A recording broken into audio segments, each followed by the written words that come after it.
Tenemos ahora a Mendieta que se emporta la pilota, Mendieta y gol, el tercero de Valencia, gol y gol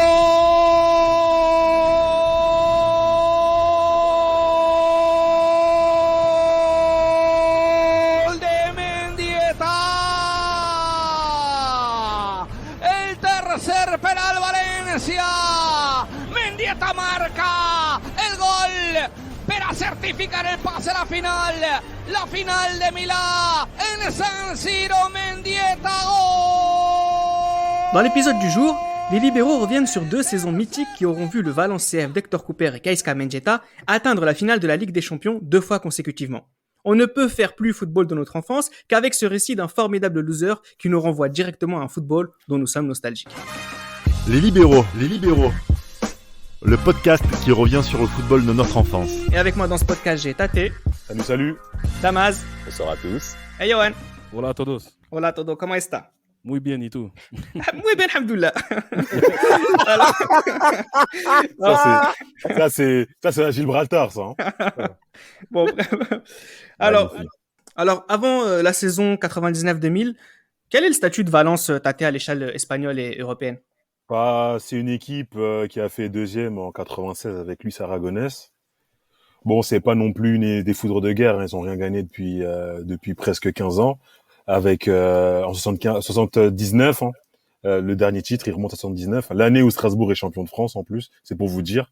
Et c'est l'année aussi où les Perrons de Damas sont venus en France, c'est pour vous dire. Donc ça remonte tellement qu'ils n'ont pas gagné. Et sincèrement, il y a l'Atlético, il y a Bilbao qui est devant eux, et c'est le 5e, 6e club en Espagne.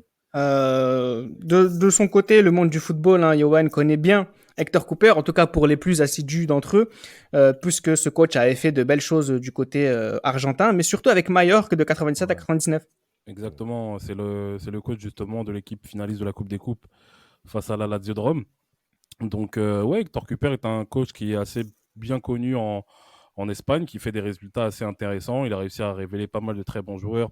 Donc on attend de voir, parce que c'est vrai que Claudio Ranieri avait posé des bases assez intéressantes lors de sa dernière saison 98-99. Notamment 4e et Coupe du Roi, hein, donc c'est pas mal. Exactement, la victoire en Coupe du Roi.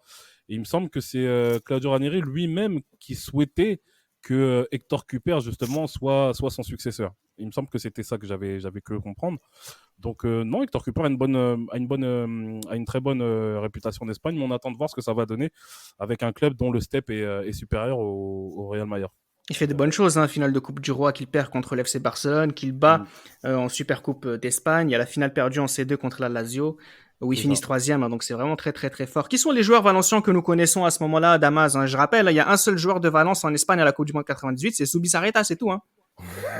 C'est vrai que c'est clair que c'est, en effet, c'est clair que c'est assez, on va dire assez faible en termes de représentation.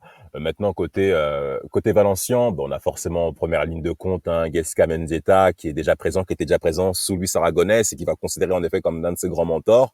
Il y a en effet, vous avez Mauricio Pellegrino qui arrive au cours de la saison 94-2000. Juan Sanchez aussi qui est déjà présent aussi qui arrive. Amadeo Carboni qui est là. Adrien Illier, le roumain qui tire très fort lui aussi.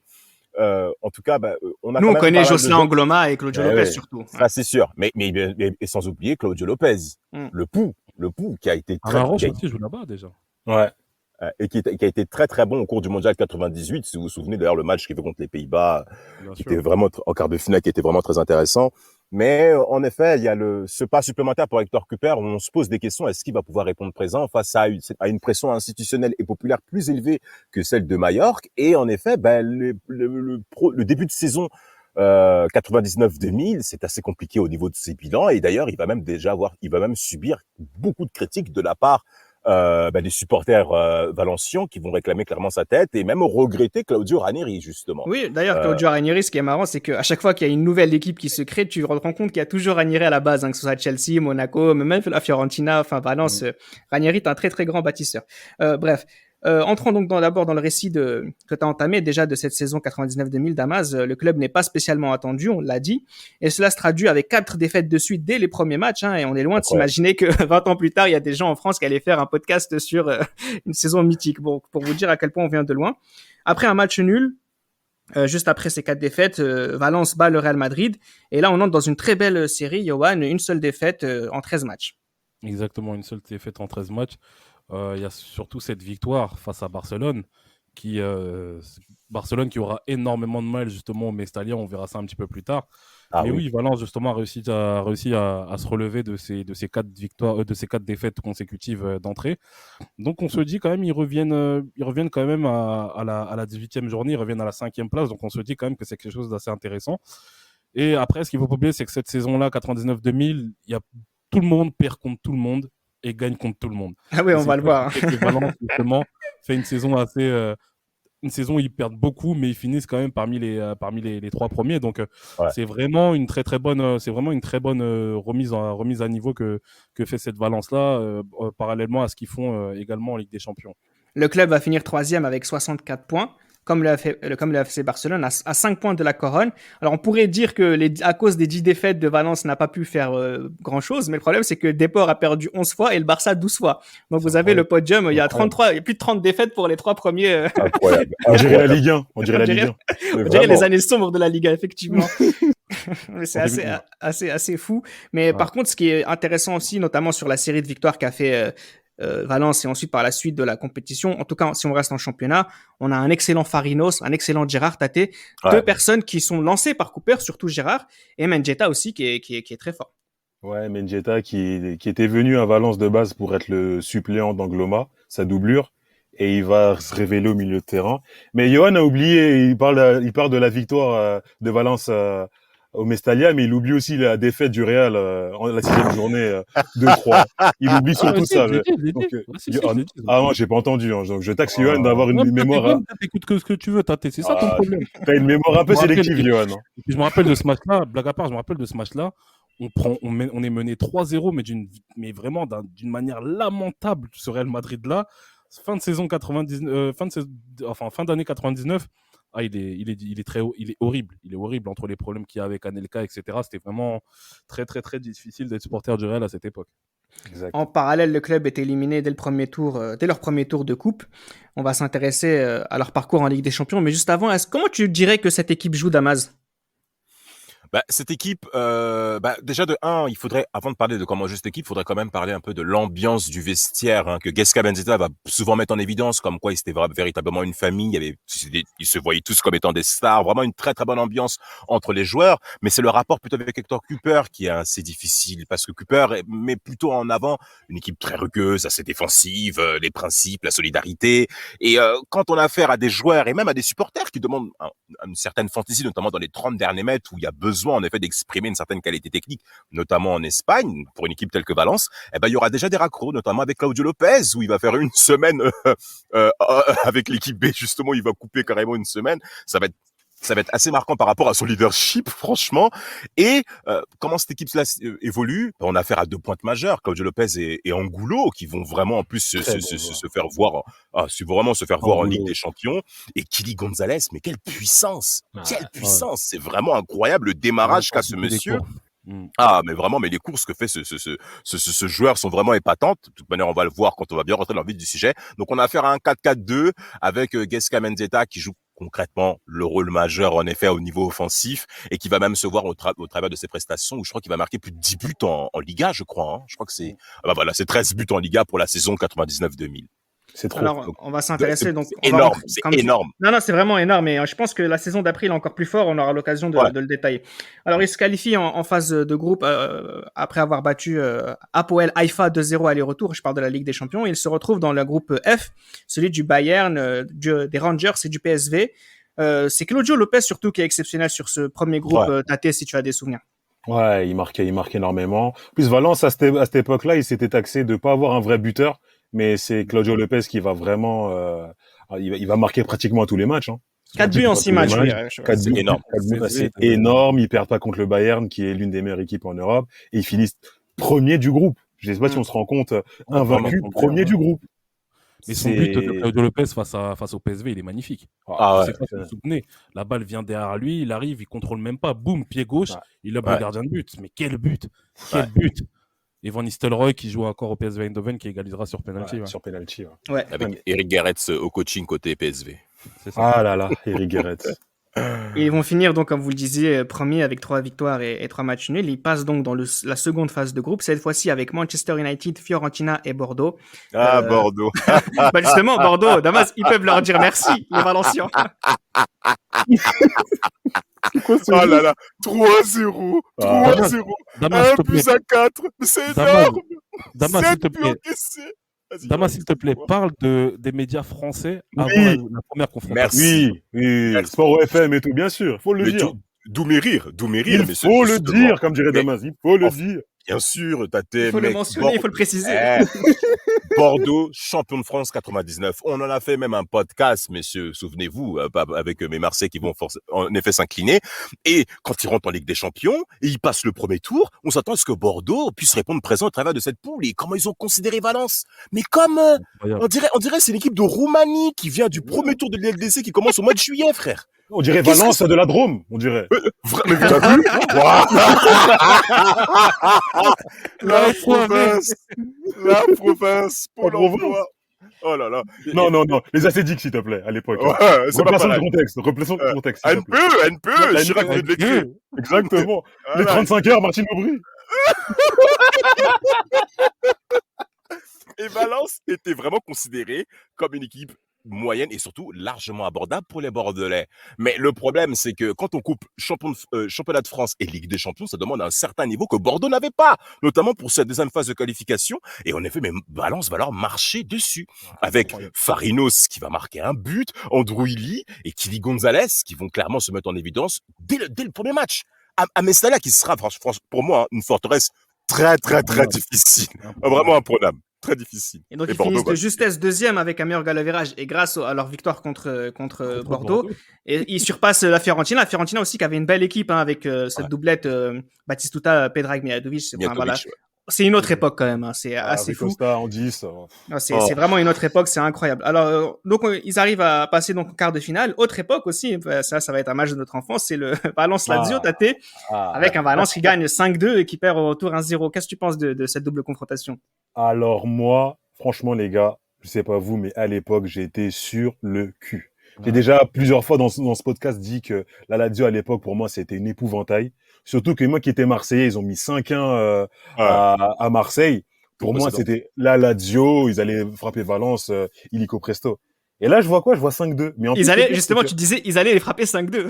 Oh non, mais franchement, oui. Mais franchement, oui. Et là, je vois 5-2. Ouais. Et surtout, le match maîtrisé de bout en bout, les contre-attaques exceptionnelles, un Mendieta et surtout Claudio Lopez. D'ailleurs, c'est à cause de ça qu'il va à la Lazio Bien sûr. pour 35 millions d'euros. Ils font un match, le match aller, il est exceptionnel. Et le triplé de Gérard Lopez, l'ami de Johan qui va signer à Monaco après, quelques années après. Mais quel match. Quel match C'est triplé. une belle trouvaille, hein, Gérard, d'ailleurs, sur ce moment-là, sur cette saison-là. C'est assez fort. T'as des souvenirs de ce match, Johan, si t'as des moments? J'ai des souvenirs qui sont terribles de ce match-là parce que je me souviens que il me semble que le match, enfin le résumé du match, je me rappelle, je l'avais vu sur TF1. Ouais. C'était juste après, tard le soir. match. Je crois que c'était. Oui, c'était tard. Ouais, c'était tard le soir. En fait, je pense qu'il y avait le match Real Madrid, enfin Manchester Real Madrid, qui était passé sur Canal. Et puis, c'est ça. et puis ce 0-0. match-là, À 1h du matin, tard le c'était. soir. Exactement. Et c'était Christian Jean-Pierre en fait qui commentait ce match-là avec, je crois que c'était Jean-Luc Haribar, quelque chose comme ça. Mhm. Et là, honnêtement, on voit le match. En fait, à l'époque, on voit que le résumé du match. Et on voit, ça va vite. Ça va très, très vite. Trop vite. Il y a Gérard Lopez, etc. Et on voit le Mestalla. Et le Mestalla, on dirait, il est à feu et à sang. C'est un truc de ouf. Le Mestalla, c'est une fournaise. Et c'est incroyable parce qu'honnêtement, la Lazio, déjà qu'on voit la Lazio faire un grand championnat 2000, et personne n'imagine Valence mettre une aussi grosse correction à la Lazio. Même si c'est vrai que du côté de la Lazio, il y a pas mal d'absences, je me rappelle sur ce match-là. Mais Valence inflige un rythme qui est incroyable à la Lazio. Et honnêtement, comme l'a dit Tate précédemment, on est tous sur le cul à la fin. Bah justement, ce rythme Damas, je vais te donner la parole, c'est celui qu'on retrouve en demi-finale contre le FC Barcelone. Encore une fois, le FC Valence va faire la différence à l'aller, 4-1. 4-1 et surtout en première mi-temps, c'était un match encore une fois où c'est parti très rapidement où Valence va imposer un rythme physique exceptionnel. Alors, tu as Hector Cooper qui va donner les pleins pouvoirs au niveau du rythme physique à un certain Juan Manuel Alfano, qui sera le préparateur physique du FC Valence, et qui dira que nous, en début de saison, on pèse clairement les joueurs avec d'imposants rythmes physiques pour qu'en fin de saison, ça puisse clairement se mettre en évidence. Et ça va se voir notamment pour le quart de finale face à la Lazio. Mais surtout, là, c'est Barcelone. Et là, c'est différent parce que là, on a affaire à une équipe domestique, favorite. Du championnat domestique, et qui est en effet favorite, bien entendu, par rapport à ce mais c'est clair. Josep Guardiola joue au poste de numéro 6, t'as Franck de Boer derrière au poste de libéraux, et t'as Puyol à gauche et Reisiger à droite. Mais ce match-là... T'as Rivaldo. Rivaldo, t'as Kluivert. Rivaldo Prime. Rivaldo Prime, t'as. Ouais. Alors pourquoi Rivaldo Ballon d'Or. Alors pourquoi je mentionne la défense du FC Barcelone? Parce que au cours de toute cette rencontre, elle va subir. Mais Carles Puyol va être mauvais. Abelardo. Oh mais cuit. Qu'est-ce qu'il est pas bon ce gars? Non, mais il est jamais été bon. J'ai jamais aimé. Oh mais tu le détestes. Ah vraiment non, mais lui. Qu'est-ce que c'est en tant que coach aussi? Oh là là. Oh là là. Et d'ailleurs, la personne qu'il faudra mettre en évidence, c'est Angulo. Angulo, le deuxième but qu'il met au premier poteau. Mais quel but! Quel but! Vous n'avez pas l'impression que les buts, ils se ressemblent tous? Ouais. C'est le même schéma. Reprise, poteau rentrant. Centre, reprise, premier poteau. C'est un truc de ouf. Ah, mais des buts impitoyables. Et Claudio Lopez qui vient toujours mettre le couteau de fin à la 92e minute. Brutus. Non, mais, voilà, exactement. Tout quoi, Claudio Lopez. C'est ça. Mais Barça vraiment à la rue. Un Barça à la rue qui marque un but par Pellegrino contre son camp sur une belle action, c'est vrai, avec Zenden. Mais soyons clairs, Figo, en effet, passe clairement à côté. Barça est dépassé. Ils sont nuls. On va laisser Johan faire le récit de la finale. Parce que... Il est content. Hein. Non, mais il est content, mais il faut que ça soit rapide parce qu'effectivement, c'est juste à travers qu'est-ce qui s'est passé en fait. Comment on peut expliquer? C'est l'expérience. On a un club qui sait ce que c'est qu'une finale de Ligue des Champions et un autre qui la découvre en fait. Exactement. C'est un club qui connaît la finale de Ligue des Champions. Morientes joue en 98, Raoul joue en 98. Il y a qui d'autre? Il y a Hierro qui est déjà là en 98. En fait, c'est un club, c'est une équipe qui connaît déjà la finale de Ligue des Champions. Elle n'était pas favorite face à la Juventus en 98, mais là, elle est favorite face à Valence et surtout, ils ont éliminé, à mes yeux, les deux meilleures équipes du monde qui sont Manchester United et le Bayern Munich. Tout à fait. Donc, à ce moment-là, honnêtement, Valence fait une grosse compétition. Mais franchement, en tant que supporter du Real, et Dieu sait que lors des finales, je suis loin d'être quelqu'un de très confiant, je savais que le Real allait gagner. Je savais que le Real allait gagner. Bien sûr. C'était impossible que le Real ne le gagne pas. Il s'était mis en condition justement pour être pleinement focus sur cette finale de Ligue des Champions. Et c'est tout naturellement qu'il y a cette victoire 3-0. C'est triste pour Valence, mais comme supporter du Real, on s'en fout un peu. Non, mais après, Pas d'état d'âme. Ce qui est intéressant aussi, c'est que ce qui fait la grandeur de cette équipe et pourquoi on en fait un podcast, c'est pas juste ce qui s'est passé sur cette saison-là, parce que ça aurait pu être juste une excellente saison, on finit 3e et on va en finale de Ligue des Champions. Sauf que les Valenciens vont répéter cet exercice, mais juste avant, qui dit saison exceptionnelle pour, entre guillemets, un petit club, dit dépouillement. 3 joueurs majeurs du système Cooper vont s'en aller, dont 2 que lui-même avait mis en avant, comme Farinos qui part à l'Inter et Gérard pour le Barça. Il retourne au Barça, du coup. Vous rigolez comme ça? Non, parce que c'est des choix un peu catastrophiques. Et Claudio Lopez aussi, qui part du côté de la Lazio. Arrivent tout de même des joueurs qui vont s'avérer être capitaux, Ayala qui va jouer à la place de Djukic, Baraja à la place de Farinos, il y a Zahovic aussi qui va venir, Karou à la place de Claudio Lopez, Deschamps aussi dans la rotation, Aymar à la place de Gérard. L'équipe fait l'exploit, je trouve, Tate, de se renforcer mine de rien. Ils se renforcent, ils font des plus-values entre les ventes et les achats, exceptionnel. Et en plus, quand Aymar il vient, cher Aymar. Il vient cher, mais il voulait Ibagaza de base. Ibagaza qu'il avait eu, super joueur. Super joueur qu'il avait à Majorque. Il voulait Ibagaza, mais bon, malheureusement, il n'a pas pu l'avoir. Et finalement, il se retrouve avec Aymar. Mais je trouve que même par rapport, déjà, ils sont excédentaires au niveau du budget. Mais en plus, je trouve que les joueurs amènent une autre fantaisie par rapport à avant. Même si Claudio Lopez était très fort. Mais quand même, Karou, c'est le point d'ancrage qui leur manquait. Ouais. Justement, ça se voit en championnat, puisque sur la première partie de saison, c'est 2 défaites les 17 premières journées, avec un John Carew, mine de rien, sur cette première phase, je précise, qui était plutôt à l'aise. Damas. Ils s'installent très bien dans le système valencien. Excusez-moi.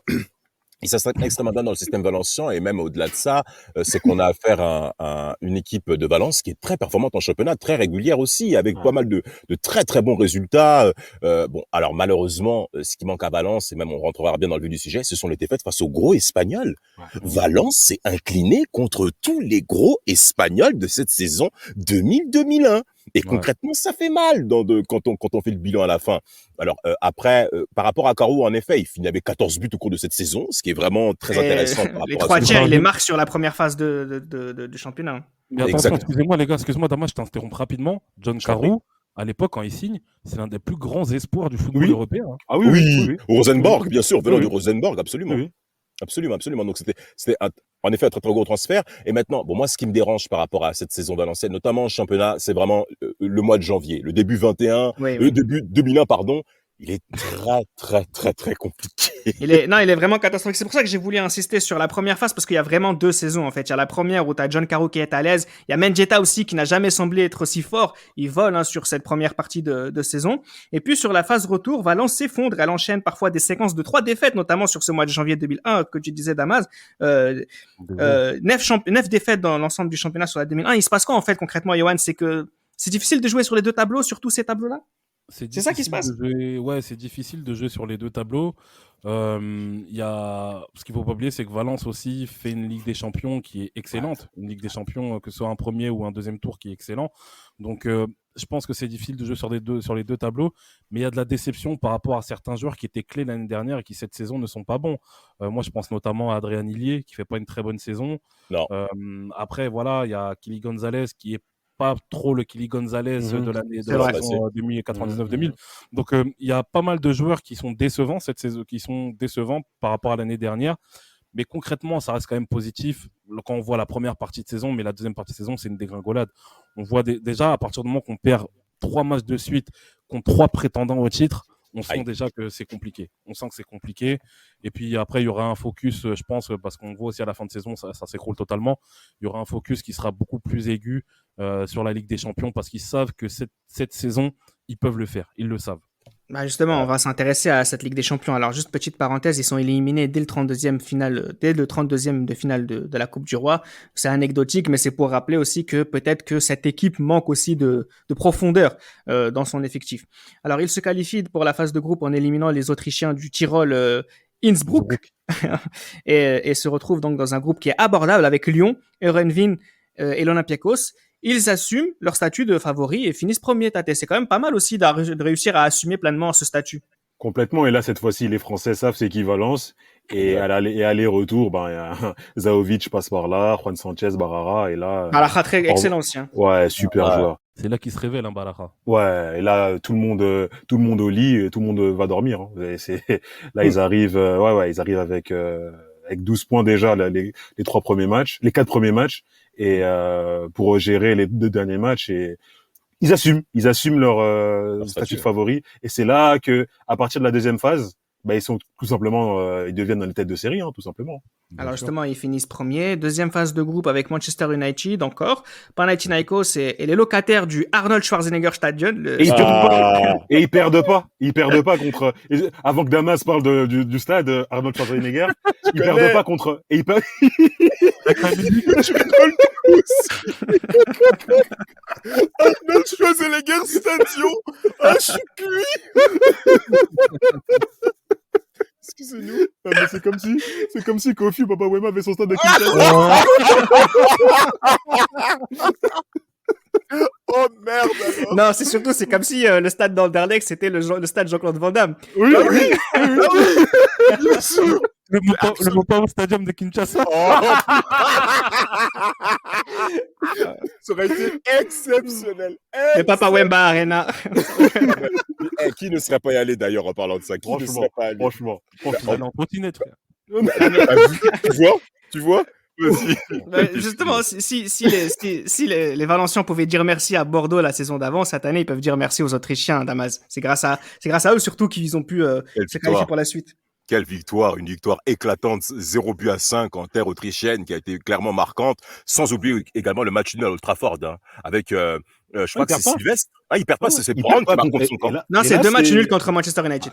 Ouais, le match nul, justement, ce que je disais 2 à fois. Old Trafford. Un partout, en terre anglaise, un centre de Vicente qui va, selon moi, passer devant la hiérarchie, devant Kili Gonzalez sur le côté gauche, clairement. Bah voilà. Et West Brown qui va marquer contre son camp sur cette action en fin de rencontre. Mais soyons clairs, la Valence commence quand même à se positionner comme étant une équipe, même pour le titre. Et en quart de finale, ils affrontent qui? Arsenal, qui est le club français anglais, comme on le sait bien. Et c'est TF1 qui va diffuser cette rencontre, Reda. C'est TF1, notamment avec le match aller, où ben, on mettra bien en lumière les Français, mais Ayala passera par là. Justement, Arsenal contre Valence, il y a une carte à jouer sur ce quart de finale, mais c'est Carou qui décide autrement, Yoann. Ouais, je me souviens très bien. Je me souviens très bien. Peux-tu développer? Ah là, tu fais moi le malin. Hein. On t'écoute, Yoann, on t'écoute. Non, plus sérieusement, non, je me souviens très bien en fait, je me souviens déjà du match aller, le match aller justement où après l'ouverture du score d'Ayala, il y a Henry et Ray Parlour justement qui règlent ça en 2 minutes. Mais honnêtement, j'avais peut-être, je pense à l'époque, j'étais un petit peu trop naïf par rapport à ça. J'imagine qu'Arsenal va passer, mais on sait très bien qu'à 2-1, avec un match retour au Mestalia, ça va pas être la même sauce. Et à ce moment-là, on voit Valence de la première à la dernière minute qui met un rythme encore énormissime sur Arsenal. Énorme. Et John Carew, qui nous fera mal aussi 2 ans après, lors du 2e tour de Ligue des Champions, dans les mêmes conditions, qui met son but. John Carew qui met son but, qui nous a vraiment toujours fait mal à Arsenal du côté de Valence. Et Valence passe les quarts de finale, mais ça a été une très grosse déception pour Arsenal. Mais Valence aussi, je pense, mérite de passer en demi-finale parce qu'ils avaient très bien calculé le coup. Ils ont très bien joué en fait le coup déjà à Londres. Et le match retour à Valence, pour moi, ça a été une formalité à ce niveau-là, même si Thierry Henry, une fois n'est pas coutume, a beaucoup raté lors de ce match. Ah oui. Passe à côté. Il passe à côté. Ouais, il passe à côté, c'est terrible, franchement. Bon. Il avait fait la différence en match aller, donc c'est difficile. Bien sûr, mais il est invisible à Valence. J'ai dit il rate beaucoup. Non, en fait, le problème, c'est qu'il est invisible. Il est invisible à Valence. Il est étouffé. Il est étouffé, que ce soit par Mauricio Pellegrino, que ce soit par Jocelyn Angloma, que ce soit par Ayala. Il est cuit. Ayala, Pellegrino, excellent sur mais c'est incroyable. Surtout Ayala. Ayala qui se révèle cette saison-là. Ayala qui se révèle totalement parce que il vient d'un échec du Milan. Ouais. Exact, un échec. Et les courants d'air qu'il a pris à la Coupe du Monde 98 aussi, nous. C'est incroyable. Ouais. Faut pas oublier Michael Owen, bien entendu. Owen, Bergkamp, il en a pris des courants d'air. Ça a été difficile. Mais concrètement, il va se faire Thierry Henry dans la poche. Et même toute l'équipe d'Arsenal qui ne va pas répondre présent au cours de ce match retour-là, soyons clairs. Comme souvent lors des grosses échéances. Ah, mais c'est quand même incroyable, hein, parce que les médias français ont plusieurs fois placé Arsenal comme étant une équipe importante pour la Ligue des Champions. Plusieurs fois, vraiment. Bien sûr. Et là, Valence va les remettre en ordre en leur disant, petit, vous n'êtes pas encore à cette place-là. Soyons clairs. Maintenant, pour la demi-finale, ils affrontent Leeds. Moi, Reda, concrètement, le Leeds nous avait tous impressionnés par rapport à la Corogne. On en a même fait un podcast, en plus, par rapport à ça, parce que ce Leeds-là, plein d'engouement, plein d'enthousiasme. J'étais même plus heureux de voir Leeds que Arsenal en demi-finale, frère. Évidemment. Merci, Tate. Évidemment. Et ce match aller, il y a eu trop de cartons. T'avais l'impression. Ils sont venus pour la bagarre. Leeds. Mais vraiment. Vraiment. Mais soyons clairs, t'avais l'impression que Leeds, psychologiquement, ne maîtrisait pas son sujet comme les Valençons, où ils étaient plutôt calmes, un rythme lent. C'est ça qui était important avec cette équipe valencienne de Valence. C'est que elle savait s'adapter, et c'est pas tout le monde qui sait le faire, faut quand même le mentionner. Et c'est que par contre, au match retour. Attention Damas, parce que le match aller, Leeds aussi touche 2 fois les montants. Ça joue d'un peu. Et d'habitude, Leeds, comme on l'a vu dans tout leur parcours, c'est à domicile, c'est imprenable et ça marque un coup de but. Ouais, c'est l'enfer et surtout ses débuts en cascade. À partir du moment où ils n'ont pas marqué, tu savais déjà qu'à l'extérieur c'était cuit. Tu savais déjà qu'à l'extérieur, ils allaient malheureusement morfler malheureusement. Ta lecture de la finale, Damas, excuse-moi de t'avoir coupé. Parce Alors que s'il y a 3-0 l'année dernière, là, c'est plus disputé déjà. Valence a plus confiance en elle. Mais Valence a plus confiance en elle. Pourquoi? Parce que Mendieta fait un match exceptionnel lors de la demi-finale au retour face à Leeds. Ouais, il faut en parler. Ouais. Une passe décisive qu'il fait pour Juan Sanchez comme Beckham. Vraiment. C'est vraiment comme David. Mais vraiment comme David. Sans élan. Mais oui. Juan Sanchez qui met un tir pied droit et même un tir pied gauche de Mendieta sur le 3e but. Non, les 2 pieds gauche. Et quand Yoann il disait que les buts qui se ressemblaient, le but de Juan Sanchez et le but de Mendieta se ressemblent. Exactement. Les 2 pieds gauche, exactement, aura bien croisé. À l'entrée de la surface. À l'entrée de la surface, à 20 mètres comme ça. But exceptionnel. Donc on se dit, Valence est beaucoup plus équipé face à ce Bayern qui en effet sort aussi en demi-finale le demi-finale de Gilles Christ et de Johan qu'on saluera bien entendu, où d'ailleurs même Raoul selon moi passe à côté de son ballon d'or concrètement au cours de cette confrontation. Et cette finale face au Bayern, on se dit Valence est prêt. Il marque très tôt, 3e minute. Mendieta, comme d'habitude, 30 pénaltys sur 32 marqués en carrière. Il a déjà raté des pénaltys, Mendieta? Il en a raté 2, papa. Je l'ai jamais vu rater un pénalty. Gasca Mendieta, j'ai vu les stats pour se préparer cet épisode. Il a raté 2 pénaltys sur 32 tentes en carrière. Merci, tu m'apprends quelque chose, parce que moi, dans mon imaginaire, il avait jamais raté un pénalty, vraiment. Non, mais s'il en a raté 2 sur 32, oui, c'est vrai que dans l'imaginaire, c'est impossible, mais je pense que je sais pas c'est quel but qu'il a arrêté, mais mais ça doit être en début de carrière ou avec Voilà, mais c'est une dinguerie. Il les tire tellement bien, les pénaltys, c'est incroyable. C'est magnifique. Et concrètement, cette finale-là, on se dit, Valence est beaucoup plus équipé pour enfin affronter et faire front au cours de cette finale après ce qui s'est passé en 2000, où on sentait que c'était une séance de dépucelage, soyons clairs. Et ben là, Valence, concrètement, pour ma part, avant que je vous laisse la parole, messieurs, m'a déçu. Notamment dans l'utilisation du ballon. On les a vus beaucoup défendre, mais dans l'utilisation du ballon et dans les déplacements, dans l'animation de jeu offensive, ce qu'on avait vu notamment à Mestalia, et ben là, non, Karou fait plusieurs fois des raids face à Kufour, ou même mon père va critiquer Sami Kufour comme un vrai papa africain. Ah, Kufour n'arrive pas à traiter Karou, il n'arrive pas. Mais malheureusement, Valence n'a pas proposé autre chose. Et moi, je sais pas, monsieur, je suis un petit peu déçu. Même déçu, oui. D'ailleurs, c'est ce qui a été reproché à Hector Cooper sur ce match, c'est de ne pas avoir mis assez de pression sur le Bayern. Mais après, il faut dire aussi que lors de la finale, que ce soit Carboni et surtout Angloma, que j'adore et que ma mère aimait beaucoup, Angloma passe à côté de la finale. Ils sont morts. Ouais. Ils sont cuits. Ils sont cuits, les mecs. Salihamidzic le dépasse. Les Espagnols, justement, prennent bien les côtés. Et en plus de Salihamidzic et puis Scholl. C'est ça aussi qui les déstabilise pas mal. Mais moi, je pense que Hector Cooper, avant cette finale, il s'est dit dans sa tête, faut pas que ce qui s'est passé l'année dernière m'arrive cette année. Ouais, mais il s'est chié dessus, malheureusement. Oui, mais après, il faut comprendre. On peut comprendre aussi. Oui, bien sûr. Et moi, c'est vrai que moi aussi, j'étais très déçu de cette finale-là. Et pour être franc avec vous, je me suis endormi pendant le match. Mais honnêtement, quand j'ai revu la finale, je me dis, c'est dommage pour Valence. Franchement, c'est dommage. Et puis même, tu vois, on commence tous un petit peu à être attachés à ce club-là, parce que c'est un club que, il y a 3 ans, 3 ans auparavant, on n'en entend quasiment pas parler de Valence. Pas du tout. On n'entend pas parler de ce club. Et on apprend à le découvrir. On sait qu'il y a Deschamps qui joue là-bas pour sa dernière saison en tant que joueur. On sait qu'il y a Angloma, etc. Zaovic, il fait l'Euro 2000 et tout, tu dis, va là-bas. C'est ça, exactement. On découvre quand même pas mal de joueurs. J'avais l'impression que tous les joueurs espagnols de cette équipe se ressemblaient. Juan Sanchez, il a la même dégaine qu'Angulo, qui a la même dégaine qu'Abelda, qui a la même dégaine que Kevin Santé. Vraiment ça. Ils avaient tous les mêmes dégaines, les mecs. Mais voilà, je pense que c'est dommage que Valence n'ait pas mis un peu plus de folie face à ce Bayern aussi qui était très robuste. Ce Bayern-là, c'était. Ils font pas une bonne finale, le Bayern. Ils font pas une bonne finale. Une bonne finale. Il y a Mehmet Scholl qui rate son penalty. Franchement, c'était pas une bonne finale. C'était vraiment, ça s'est joué vraiment. Comme à Djereda, il n'y a pas longtemps, dans nos groupes, ça s'est joué à la testostérone. Mais, en plus, lui, à la Juve, il connaît bien ça, dans la pharmacie de la Juve, Reda. Tout va bien pour ça. Ils sont bien équipés. Mais voilà, non, franchement, on est déçus pour Valence et que c'est encore plus dommage que ça se finisse au tir au but, quoi. Oui, donc c'est Valence qui va perdre au tir au but cette deuxième finale consécutive sur cette époque. C'est une époque qui est complètement mythique. Cooper, qu'on va retenir comme un perdant, alors qu'il a quand même réussi à faire 2 finales de Ligue des Champions. Donc c'est là aussi on se rend compte à quel point la suite des événements ont eu une influence sur comment on va considérer une personne, parce que il perd 3 finales de suite, le mec. Mais c'est 3 finales de suite avec deux équipes qu'on ne voyait jamais en finale aussi. Ouais, c'est le Zidane, mais en entraîneur. Parce que Zidane aussi a fait pareil avec Bordeaux. Il perd le championnat la dernière journée, l'année d'après. Et il fait de rigoler. Avec l'Inter. Voilà, non mais justement. C'est ce que j'allais vous entendre dire, c'est que Cooper fait le choix d'aller à l'Inter juste après. Et c'est là que il prend l'autoroute de l'enfer. Et c'est fini pour lui. La rédemption est morte, ça y est. Alors plus pour lui. Si je peux me permettre de m'exprimer par rapport à ce choix qui est tout à fait compréhensible, vu les circonstances. Concrètement, économiquement, l'intérêt 4 millions l'année. Force. 4 millions. En tant que coach, mais vous rigolez pas. À l'époque, ça ne refuse pas. Même aujourd'hui, ça ne refuse pas. C'est tout à fait normal d'accepter l'offre de l'Inter. Malheureusement, il y avait d'autres points à observer. L'effectif de l'Inter. Mais l'effectif n'est pas équilibré. Et je sais que, très cher auditeur, vous attendez cet épisode sur l'Inter Milan. Et tous les jours.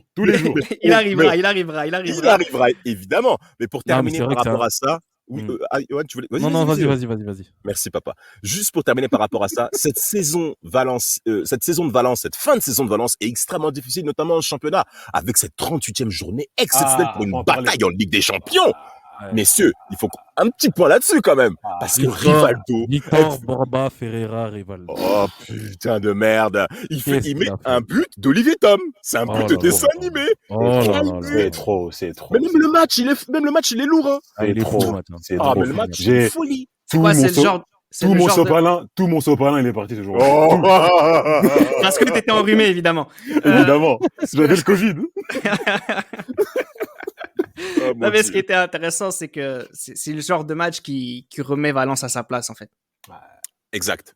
C'est une très bon point que t'as mentionné là. Et surtout que par la suite, vous avez Mendieta qui va s'en aller pour 48 millions d'euros à la Lazio. Lui aussi, qui va, entre guillemets, s'enterrer, qui va choisir une voie particulière pour la suite de sa carrière. Valence qui va être champion 2001-2002.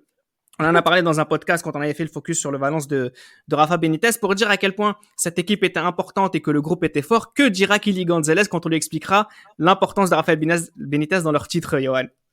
Kili Gonzalez dira clairement que ce n'est pas grâce à Benitez, mais grâce au travail d'Hector Cúper qu'on a gagné le titre de champion. Et moi, je pense que par rapport à ça, je pense que c'est aussi un hommage qu'il rend à Hector Cúper, parce que Hector Cúper a fait quelque chose d'énorme, bien sûr, que personne aurait attendu, même en 99, personne n'attend à ce que Valence soit double finaliste de la Ligue des Champions. Donc c'est méchant envers Benitez, certes, mais Benitez justement 2 ans après arrivera à faire un doublé coupe d'Europe et championnat sans Kili Gonzalez qui s'enterrera du côté de la Lombardie, qui joue en l'Inter, encore et toujours l'Inter. Il sera éliminé par Marseille en Coupe de l'UEFA notamment. Non, mais ce qu'on peut dire, il prendra 5-1 aussi à domicile par Arsenal, mais bon bref. Ils auront du mal à battre, ils battent contre Sochaux au goal à virage. Sochaux. Bien sûr. Sochaux. C'est compréhensible que Sochaux jouait très bien. Qu'est-ce qu'il y a de là ne pas gagner contre Sochaux. C'est scandaleux. En Coupe d'Europe quand même. Juste pour terminer le podcast, on a affaire à une de ces équipes un peu à l'image de la Lazio, de la Deportivo La Corogne, de Leeds, qui sont intimement liés au football de notre enfance et que les plus jeunes auditeurs qui nous écoutent ne peuvent pas forcément s'en rendre compte. Donc c'est pour ça que c'est important aussi de revenir sur cette épopée qui a façonné aussi notre façon de voir le foot. Une façon aussi de se dire que parfois quand on succombe à l'argent, c'est difficile aussi de continuer. Par exemple, vu les départs qui ont fait beaucoup de mal du côté de Valence, Benitez a eu l'intelligence aussi de réussir à gagner grâce grâce aux fondations de Cooper, qui lui-même avait gagné grâce aux fondations de Ranieri. Mine de rien, Tate, juste une toute dernière question. Rafael Benitez n'arrivera pas à faire oublier cette équipe et plus jamais Valence n'a réussi à atteindre ce niveau aussi. Plus jamais, et j'ai envie de finir sur une phrase d'Iker Casillas qui disait « À cette époque-là, c'était plus difficile de jouer contre Valence que contre le Barça » et ça résume parfaitement cette période dorée du FC Valence. C'était Les Libéraux, un podcast produit par Sport Content.